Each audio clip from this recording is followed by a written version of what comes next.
आता आम्ही शांततेनं 9 दिवस 170-80 किलोमीटर पायी चालत आलो आहे. खरं तर शांततेच्याच मार्गानं सरकार दखल घेईल अशा अपेक्षा होत्या.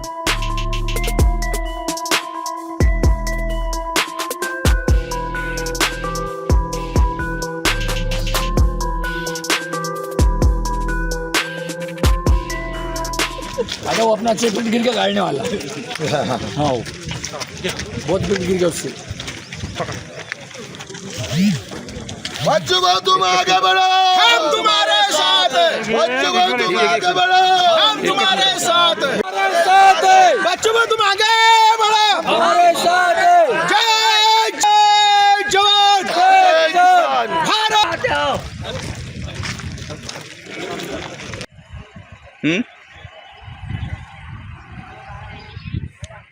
आता आम्ही शांततेनं 9 दिवस 170-80 किलोमीटर पायी चालत आलो आहे. खरं तर शांततेच्याच मार्गानं सरकार दखल घेईल अशा अपेक्षा होत्या.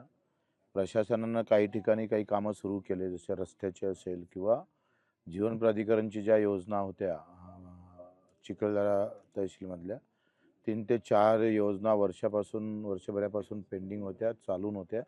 त्या चालू केल्या आणि त्यांनी सांगितलं की 20 तारखेपर्यंत आम्ही नळाद्वारे पाणी चिखलदऱ्याला जिथं पाणी कधीच पोहोचलं नव्हतं तिथपर्यंत पोहोचू. पण त्या व्यतिरिक्त शासन स्तरावरच्या ज्या काही अडचणी आहेत त्या संदर्भातला खरं आंदोलनाची सुरुवात उद्यापासून होणार आहे. आम्ही शांततेच्या मार्गानं हे सगळं करत असताना अपेक्षा होती का या 8-10 दिवसातच काही निर्णय होईल.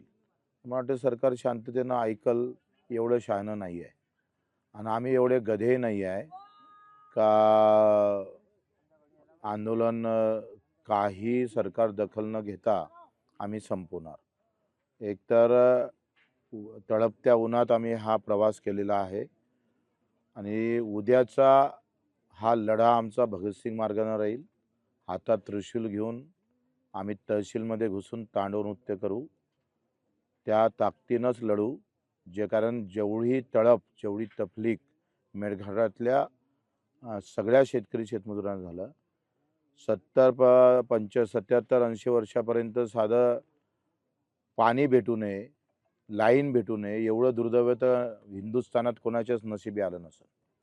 त्यानं उद्या आम्ही एखादं तांडव नृत्य करून एखादं काही वाईटही झालं पण मेळघाटल्याच्या लोकांपेक्षा जे वाईट झालं त्याच्यापेक्षा काही जास्त वाईट होणार नाही. त्यांना आम्ही त्या तयारीत आहोत. ज्या ताकदीनं लढायचं आहे त्या ताकदीनं आम्ही लढू. जशा पद्धतीनं म्हणजे अतिशय टोकानं लढू.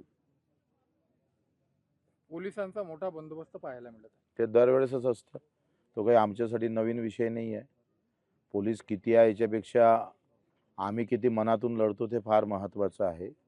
नागपूरचा लढा आम्ही ज्या पद्धतीनं यशस्वी केला होता आणि आज कर्जमाफी सरकारला करावं लागली त्याच ताकदीनं उद्याचा पण लढा त्याच धर्तीवर होईल.